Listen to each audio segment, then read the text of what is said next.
हम हैं red network, हम करते हैं जन की बात। नमस्कार, रेड नेटवर्क में आपका बहुत स्वागत है। मैं हूं योगेश चक्रवर्ती और इस वक्त हम खड़े हैं ड्यूक कैंपस में। जम्मू कश्मीर के पुलवामा में सीआरपीएफ के काफिले पर आतंकी हमले के बाद बीजेपी मोदी सरकार बैक फुट पर आ गई थी, लेकिन 2 दिन पहले पाकिस्तान में आतंकी ठिकानों पर एयर स्ट्राइक के बाद बीजेपी मोदी सरकार एक बार फिर फ्रंट पर आ गई है। देश से वो अहम मुद्दे गायब हो गए हैं जो जनहित में थे। राफेल, किसान, बेरोजगारी जैसे मुद्दे आज मीडिया में कहीं नहीं हैं। अगर कुछ है तो पाकिस्तान और भारत के बीच जंग की बात। इस एयर स्ट्राइक के बाद दबाव में जवाब देने वाली बीजेपी एक अलग अंदाज में दिख रही है। जैसा कि आप सभी जानते हैं, लोकसभा चुनाव नज़दीक है और लोगों का कहना है कि बीजेपी को इस एयर स्ट्राइक का चुनावी फ़ायदा मिलेगा। हम ड्यू के स्टूडेंट्स से जानेंगे वो क्या सोचते हैं इसको लेकर, उनके मन में क्या चल रहा है। क्या सचमुच मोदी सरकार जो आतंकी हमले हुए हैं उसका माइलेज लेने की कोशिश कर रहे हैं? तो चलिए हम बात करते हैं ड्यू के स्टूडेंट्स से और हम आपको बताएं, यहाँ के स्टूडेंट्स से बात करेंगे यहीं के एक ख़ास स्टूडेंट्स प्रभात कुमार जी। क्या आपको लगता है कि जो पुलवामा अटैक से पहले बीजेपी का जो था ग्राफ 33% था, पॉपुलरिटी गिर गया था कि मोदी जी मतलब हार भी सकते हैं इलेक्शन के बाद, लेकिन जब पुलवामा अटैक के बाद जब इंडिया एयर स्ट्राइक किया तो उसके बाद मोदी जी का पॉपुलरिटी 80-90% हो गया। क्या आपको लगता है कि इससे मोदी जी फ्रंट फुट पे आ गए, उनका पॉलिटिकल बेनिफिट मिलेगा? देखिए, 2011 की जनगणना के हिसाब से भारत की जो लिटरेसी रेट है वो 75% है। हकीकत में देखा जाए तो 50% इस देश में लिटरेट लोग हैं।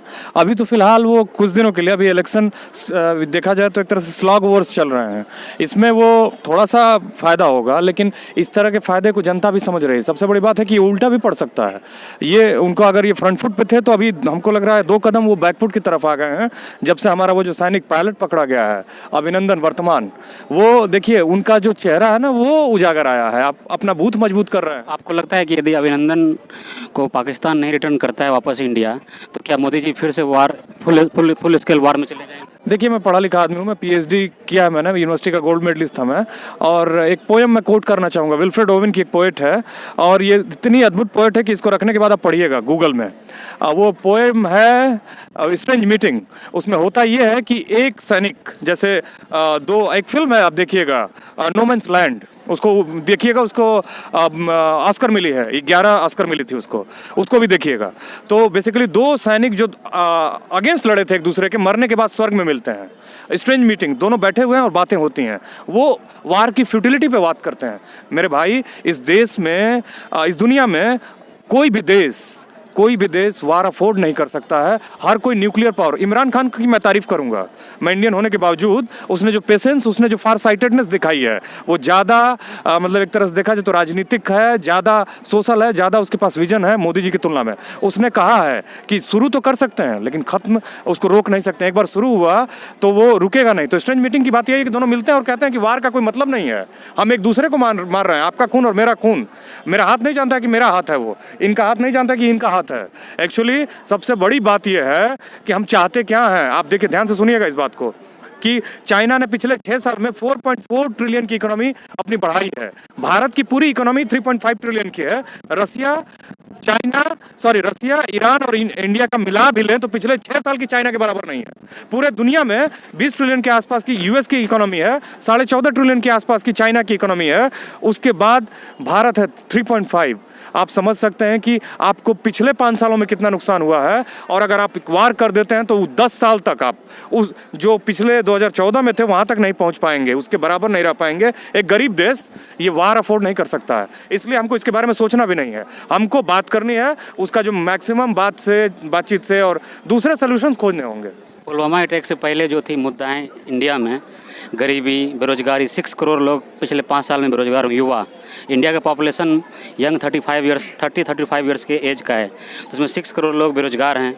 और जो प्रॉब्लम है क्राइम सोसाइटी में बढ़ रही है, और जो आदिवासी का जो लैंड है, अभी लैंड गवर्नमेंट जो सेक्शन 6 ऑफ फॉरेस्ट एक्ट जो है, फॉरेस्ट राइट एक्ट, जिसको रिपील किया गया है सुप्रीम कोर्ट, और भी 13 पॉइंट रोस्टर है।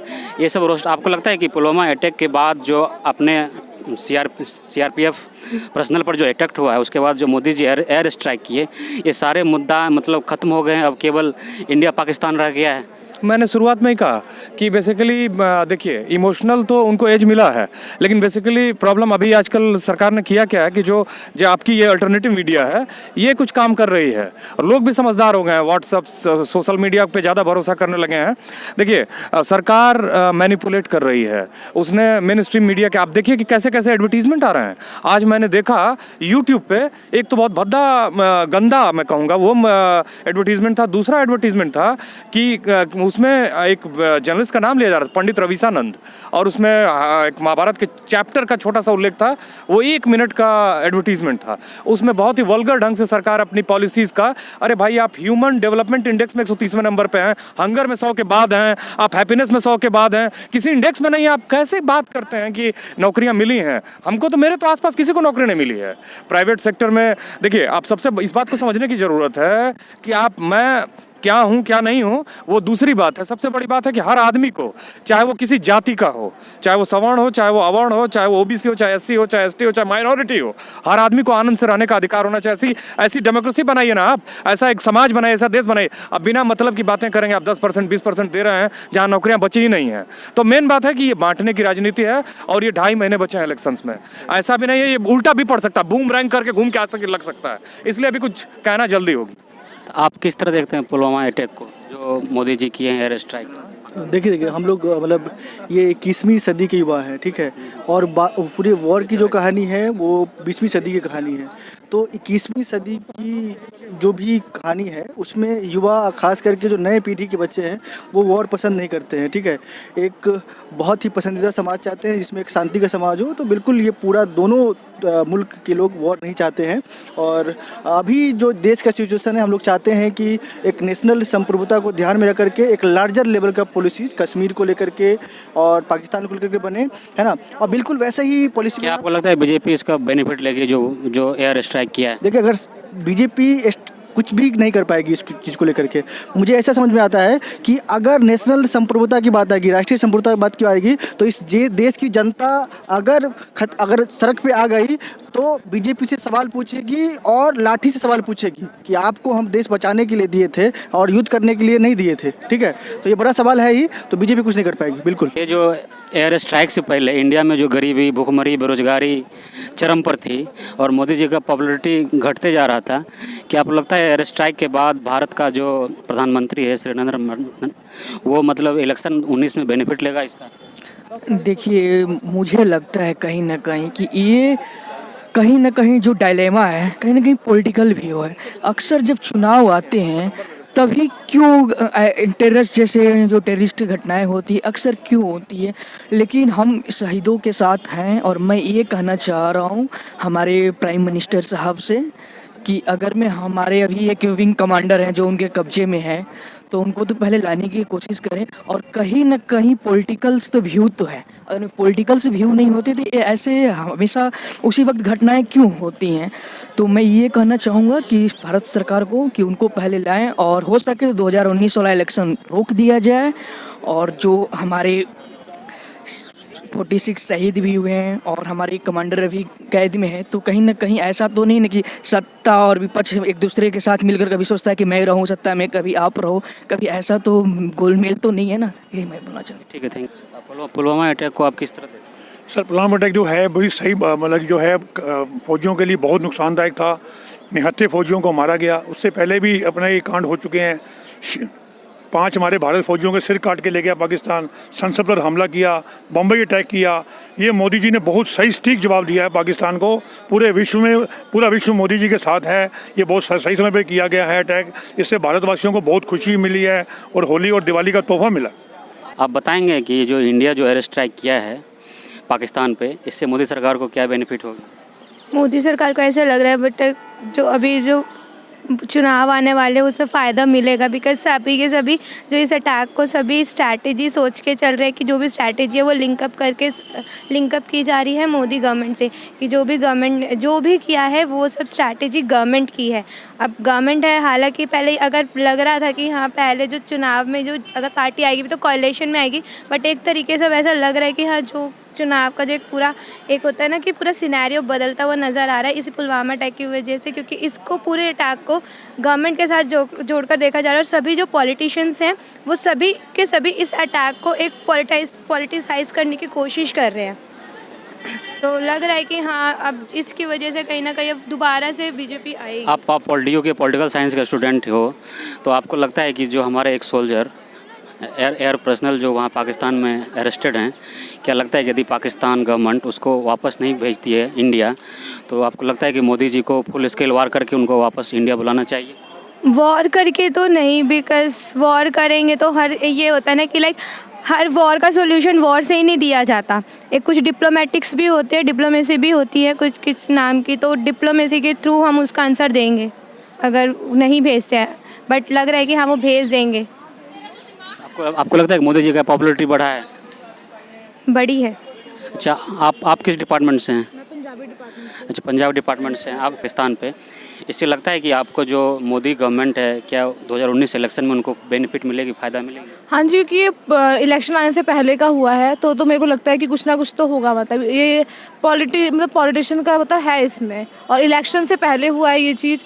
और जो उन्होंने मतलब अभी हमारे जो एयर स्ट्राइक की गई है पाकिस्तान के ऊपर, तो वो काफ़ी हद तक मेरे को लगता है ठीक है। लेकिन अभी मैं सुनने में आया था कि जो हमारे एक मतलब जवान थे वो वहीं पे ही हैं, मतलब तो मैं चाहती हूँ कि जल्दी जल्दी वो वापस आ जाए। आपको लगता है कि यदि हमारे जो जवान जो अभी जैसे अभी आप बता रहे हैं वहीं पे हैं, अरेस्टेड हैं पाकिस्तान में, यदि पाकिस्तान उनको जिनेवा कन्वेंशन के तहत वापस नहीं भेजती है तो मोदी जी को फुल स्केल वार करना चाहिए, अच्छी तरह युद्ध करके करना चाहिए अपने एक जवान को बचाने के लिए? करना तो चाहिए, लेकिन एक तरह से ये गलत भी हो जाएगा क्योंकि अब हमारे जवान वहाँ पे फंस गए हैं। तो बात करके अगर समझौता हो जाए, मतलब क्योंकि हिंसा करना तो गलत है ना, हम सबके व्यू से गलत है हिंसा करना। आप पंजाब से हैं? कल नहीं, पंजाब से नहीं, मैं ईस्ट यूपी से हूँ। ईस्ट यूपी से हैं, तो क्या आप मानते हैं कि ईस्ट यूपी में मोदी जी का प्रभाव ज़्यादा होगा इस एयर स्ट्राइक? वहाँ पे मोदी जी का नहीं, वहाँ पे योगी आदित्यनाथ जी का प्रभाव ज़्यादा है। योगी जी का प्रभाव ज़्यादा है। आप किस तरह देखते हैं पुलवामा अटैक को मोदी जी? सर, मोदी जी के एंगल से तो मैं कुछ नहीं देखता, पर इस एंगल से देखता हूं कि इससे देखिए कि अगर आज इस हालात पे पहुंच गई है कि युद्ध हो भी सकता है, नहीं भी हो सकता है, और तो इस एंगल से अगर आप देखें तो देख रहे हैं कि दोनों ओर से जो हवाई सीमाओं का उल्लंघन हो रहा है, तो ये कहीं ना कहीं एक्सक्लेट ना हो जाए, ज़्यादा मैटर और उलझ ना जाए, तो इस पे ज़्यादा ध्यान देने की ज़रूरत है। और देखना हमें ये है कि इसको कैसे हम डिप्लोमेटिक स्तर से सुधार सकते हैं, और दोनों ओर से ये बैठकों का दौर होना चाहिए कि आप टेररिस्ट कैंप को अपने अंदर जो है उसको डिस्ट्रॉय करें, और उसके लिए जो वैश्विक स्तर पे उस पर दबाव बनाना चाहिए, आर्थिक स्तर पे दबाव बनाना चाहिए, और सशस्त्र तो तभी हम ये करना चाहिए जब सारे विकल्प बंद हो जाएं। अगर वैसा कुछ सिचुएशन आता है तभी हमें मतलब सैन्य कार्रवाई करनी चाहिए। आप पुलवामा अटैक को किस तरह देखते हैं? सर, पुलवामा अटैक एक तरह से भारतीय संप्रभुता पे एक अटैक है, जिसकी वजह से इंडियन डेमोक्रेसी में सॉवरेनिटी पे जो इस तरह से हमला हुआ है, एक हमारे काफ़िले पे, हिंदुस्तान के आर्मी के काफ़िले पे हमला हुआ है। अच्छा, आतंकवाद जो क्रॉस बॉर्डर टेररिज्म है वो इंडिया के लिए बहुत ज़्यादा खतरनाक साबित होता जा रहा है। लगातार समय समय पे cross border terrorism Indian army पे चाहे पब्लिक पे ये जो हमले होते जा रहे हैं, ये इसका कोई ना कोई सॉल्यूशन निकालना ज़रूरी है, क्योंकि ये बहुत ज़्यादा खतरनाक होता जा रहा है। पहली बात सबसे ज़्यादा इससे क्या है कि जो हम बार बार कह रहे हैं कि हम अटैक करके या ये सब चीज़ें करके हम पाकिस्तान को अलग थलग कर दें, इससे अच्छा है कि पाकिस्तान को इकोनॉमिकली सैंक्शन वगैरह की तरह से उसको अलग थलग करना ज़रूरी है, क्योंकि जो उसकी तरफ से जो फंडिंग हो रही है टेररिज्म को, टेरर फंडिंग और ये सब चीज़ों को, इन सब चीज़ों को हम अटैक द्वारा नहीं ख़त्म कर सकते। अटैक द्वारा तो मिली वहाँ आपके पास फिर आता हूँ, आप बताइए पुलवामा अटैक को किस तरह? अब जो है ये भी जो सिचुएशन है भारत और पाकिस्तान में बहुत ही टकराहट भरा हुआ है, तो इस मुद्दा पर जो है अभी जो भारतीय फौज है उस पर जो है जवाबी कार्रवाई जो कर रही है वो बहुत ही अच्छी तरह से जो है संभाल रहा है, और भारत के लोगों का जो सेंटीमेंट है उसके अनुरूप जो है भारतीय सेना अभी काम भी कर रहा है। और कूटनीतिक रूप से भी भारत बहुत मजबूत स्थिति में है, और पाकिस्तान पर प्रेशर जो बना रहा है वह जो है काबिले तारीफ़ है। और इसको राजनीतिक रंग देने का जो है बीजेपी हो या कांग्रेस हो या कोई भी पार्टी हो उसके तरफ से क्या जा रहा है खास करके, लेकिन नहीं होना चाहिए। हम लोगों को इस घड़ी में देश के साथ होना चाहिए और सेनाओं के साथ होना चाहिए, क्योंकि हमें अपनी सेना पर भरपूर विश्वास है कि उसका जवाब जो है माकूल दिया जा रहा है। धन्यवाद। अभी आप इकोनॉमिक सैंक्शन की बात कर रहे थे कि पाकिस्तान पर इकोनॉमिक सैंक्शन लगाना चाहिए। एयर स्ट्राइक के भी अलावा बहुत सारे विकल्प हैं। क्या आपको लगता है इकोनॉमिक सैंक्शन से पाकिस्तान मतलब कमज़ोर होगा?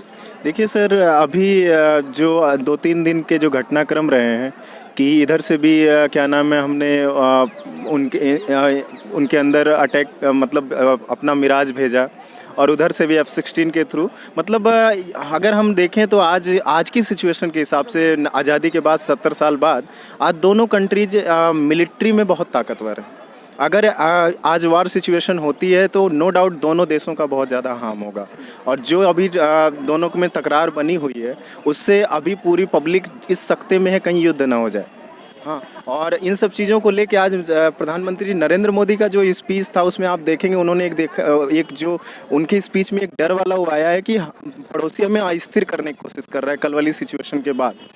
तो इसका एक ही मामला हो सकता है कि हम आर्थिक तौर पे किसी देश को कमज़ोर करने की कोशिश करें। जैसे हमने MFN स्टेटस छीना, MFN स्टेटस से एक तरह से पाकिस्तान को जो इंटरनेशनल मार्केट में अगर उसको कल को व्यापार करने जाएगा तो उससे उसके ऊपर बहुत ज़्यादा प्रभाव पड़ेगा, क्योंकि MFN स्टेटस एक तरह से WTO द्वारा दिया जाने वाला एक ऐसा स्टेटस है अगर इंडिया उसको देता है जिससे अदर कंट्री इंडिया के उस MFN स्टेटस से पाकिस्तान पर विश्वास करके उसके ट्रेड कर सकते हैं। लेकिन MFN स्टेटस छीन लेने से अदर कंट्रीज जो भी पाकिस्तान के साथ व्यापार कर रहे हैं वो ये सोचेंगे पाकिस्तान का स्टेटस खराब हो चुका है, हम उसके साथ व्यापार करेंगे तो हमारा घाटे का सौदा होगा, जिससे पाकिस्तान अलग थलग पड़ जाएगा। ये एक चीज़ करने के बाद क्या आपको लगता है बीजेपी इसका चुनावी माइलेज लेने की कोशिश कर रही है? देखिए सर, अगर हम चुनावी दृश्य देखें, जो भी पुराना इतिहास रहा है हमारे लोकतंत्र का, वो अक्सर युद्धों से उसका माइलेज लेते आई हैं राजनीतिक पार्टियां, क्योंकि युद्धों को वो अपना चुनावी वो भी बनाते आए हैं। आप देखेंगे जब भी हुआ है, चाहे वो 1971 का वॉर हो, उसके बाद इंदिरा गांधी का चुनाव में जाना, फिर उसके बाद 1999 का कारगिल वॉर हो, उसके बाद अटल बिहारी वाजपेयी का चुनाव में जाना, फिर 2002 का जो आपका इलेक्शंस हुए थे, उस समय यूपी इलेक्शंस हुए थे और उसी समय पार्लियामेंट पे अटैक हुआ था। तो आप देखेंगे हर समय चुनाव के समय ये जो हमले वगैरह के होने के बाद और ये जो पॉलिटिकल माइलेज लेने की कोशिश करती हैं चुनावी राजनीतिक पार्टियां, ये तो हमेशा होता आया है। ऐसा है पाकिस्तान में भी देखेंगे, जब इमरान खान अभी प्राइम मिनिस्टर चुनाव लड़ रहे थे तो पाकिस्तान आर्मी ने भी इंडिया के सीज फायर का बहुत ज़्यादा उल्लंघन किया था। तो इसका फ़ायदा उठता रहता है, लेकिन जनता के नज़रिए से अगर देखा जाए तो युद्ध करना मुझे कोई सोल्यूशन नज़र नहीं आता है, क्योंकि युद्ध से बहुत ज़्यादा इकोनॉमी को हार्म पहुंचता है। इकोनॉमी हमारी बहुत ज़्यादा सख्ती में आ जाती है, महंगाई बढ़ती है, सब कुछ चीज़ें बहुत ज़्यादा दिक्कतें क्रिएट होती हैं इससे। इसलिए युद्ध कोई सोल्यूशन नहीं है, युद्ध की जगह हमें कोई और सोल्यूशन निकालना पड़ेगा। इसलिए हम कहेंगे कि जो आपने क्वेश्चन पूछा कि चुनावी पार्टियां इसका फ़ायदा उठाती हैं, राजनीतिक पार्टियां इस जो भी मामला जो भी हमारी बॉर्डर्स पे जो भी घटनाएं होती हैं उसका फ़ायदा उठाने की कोशिश हमेशा करती हैं। आप देख रहे हैं रेड नेटवर्क। आपसे गुजारिश है, YouTube पर रेड नेटवर्क से जुड़ने के लिए इस सब्सक्राइब बटन पर क्लिक करें। सब्सक्राइब बटन के साथ ही घंटी बनी हुई है, उस पर जरूर क्लिक करें, ताकि जब भी हम नया वीडियो अपलोड करें आपको तुरंत इसकी जानकारी मिल जाए और आप लगातार जुड़े रहें रेड नेटवर्क के साथ।